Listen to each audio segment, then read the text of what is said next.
Sangosalo Sodra Hankor Gramin Habanogo Kasha Kokton Manda Sangasaka Kokton Pandamanjaka Sodor Gramin Hankor Kasko Oshidroy Gramin Hankor Probari Sodor Botachaji Koboi Kobuniro Kokton Pandavo Sodor Gramin Hankor Kasko Oshiroi Shaka 18 December Agotala Astabul Thongkhobo Pradhanmantri Awas Yojana Nogo Hapmani Chengsawi Rejaknai Hastu double engine Hapang Tongmani Bagai Lukoro Dal Bidal Shepshap Mani Tongo Hastu Laitana Yaksi Haponi Jarabo Sni Chisha Sai Nog Zaka Fia BJP Hapani Jarabo Montri Bokroni Chatumgabai Dok Chisha Sai Nog Zaka Nei Abni Loki Montri Bokro Finante Juda Juda Samampatang Yago Nahachaka Nibo Shaka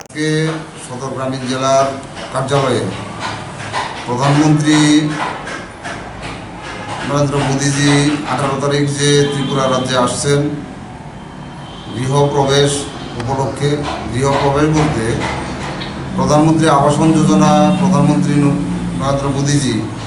উনি বিপুল হারে ত্রিপুরা রাজ্যে জনগণকে দিয়েছেন ত্রিপুরা রাজ্যের মানুষ যাতে গৃহপ্রবেশ করতে পারে তার শুভ উদ্বোধন উনি এসে করবেন সেই লক্ষ্যে আমরা প্রস্তুতি নিয়েছি সারা রাজ্যের সঙ্গে আমাদের সদর গ্রামীণ জেলায়ও আমরা প্রস্তুতি নিয়েছি তো সেই উপলক্ষে বিভিন্ন মণ্ডল থেকে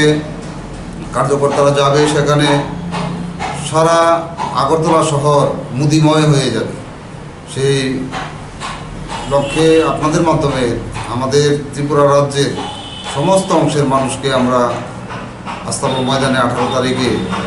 আসার জন্য আমরা অনুরোধ করছি আপনারা জানেন যে গত 25 বছরের যে বামফ্রন্টের শাসনে মাত্র 72,000 গড় হয়েছিল কিন্তু ভারতীয় জনতা পার্টি সরকার প্রতিষ্ঠিত হওয়ার পর 2018 সালের পর থেকে আজকে পর্যন্ত আমাদের প্রায় 3,61,000 গড় হয়েছে প্রধানমন্ত্রী আবাসন যোজনায় তো আরও গড় হবে যেটা নিয়ে বামফ্রন্ট রাজনীতি করেছে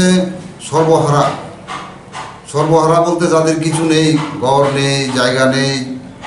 রোজগার নেই তাদেরকে নিয়ে রাজনীতি করেছে শুধু এতটা বছর কিন্তু তাদের জন্য কিছুই করেনি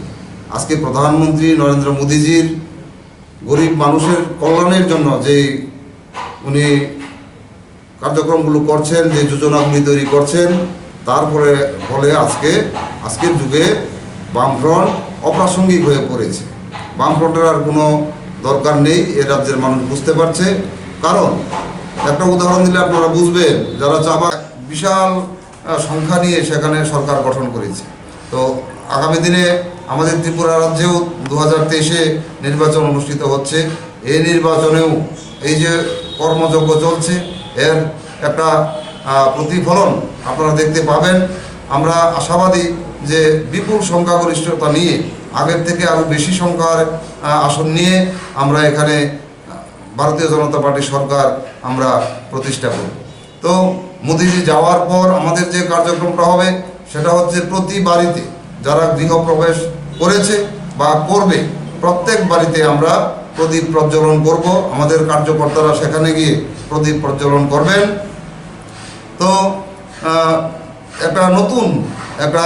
বাতাবরণ তৈরি হবে নতুন একটা পরিবেশ তৈরি হবে ত্রিপুরা রাজ্যের মানুষ যেটা কখনো দেখেনি ইতিপূর্বে সেই ঘটনাটা ত্রিপুরা রাজ্যে হতে যাচ্ছে তো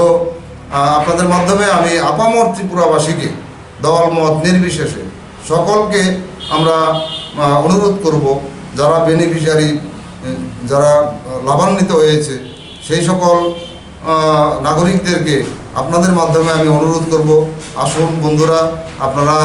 18 তারিখে আস্তাবল ময়দানে আসুন যেটা বর্তমানে স্বামী বিবেকানন্দ ময়দান উপচে পড়া ভিড়ের মাধ্যমে আমরা মোদীজিকে আমরা অভ্যর্থনা জানাবো এই কথা কটি বলে কোনো দরকার নেই এ রাজ্যের মানুষ বুঝতে পারছে কারণ একটা উদাহরণ দিলে আপনারা বুঝবেন যারা চা বাগানের শ্রমিক ছিল তাদের মজুরি ছিল 105 টাকা ভারতীয় জনতা পার্টি সরকার প্রতিষ্ঠিত হওয়ার পর তাদের মজুরি হয়েছে 176 টাকা তাদের প্রধানমন্ত্রী আবাসন যোজনার সুফল তারা পাচ্ছিল না কারণ হচ্ছে তারা ভূমিহীন তাদের কোনো জায়গা জমি কিচ্ছু ছিল না অধিকার ছিল না আজকে বিজেপি সরকার প্রতিষ্ঠিত হওয়ার পর ডাবল ইঞ্জিন সরকার, যেটা আমরা বরাবরই আমরা বলে আসছি, ডাবল ইঞ্জিন সরকার থাকার ফলে আজকে চা বাগানের শ্রমিকরা তারা জমির অধিকার পাচ্ছে এবং তারা প্রধানমন্ত্রী আবাসন যোজনা পাচ্ছে। তো সর্বস্তরের মানুষ, কিষাণ, শ্রমিক, ছাত্র, কর্মচারী, এমনকি আপনাদের যারা পেশার সঙ্গে যারা যুক্ত, সাংবাদিক, সমস্ত পেশার লোক আজকে উপকৃত হয়েছে। তো এহেন প্রধানমন্ত্রীকে আমরা খুব আনন্দের সঙ্গে আমরা এখানে বরণ করে নেব এবং ওনাকে স্বাগত জানাবো। অত্যন্ত আনুষ্ঠানিকতার সঙ্গে সেটা হবে। আপনারা 18 তারিখে সেটা আস্তাবল ময়দানও আপনারা সেটা লক্ষ্য করবেন, দেখতে পারবেন। আমি অসিত রায়, আমি সদর গ্রামীণ জেলার সভাপতি। কে কে আছে এখানে আমার বলা হয়নি, আমার গ্রামীণ জেলার প্রভারী আছেন, উনি প্রদেশ কমিটির সম্মানিত সদস্য সজল আচার্য মহোদয়। আমার মিডিয়া ইনচার্জ আছেন সুদীপা দেবনাথ মহোদয়া এবং আমার সাধারণ সম্পাদক পিন্টু দেববর্মা মহোদয় আছে।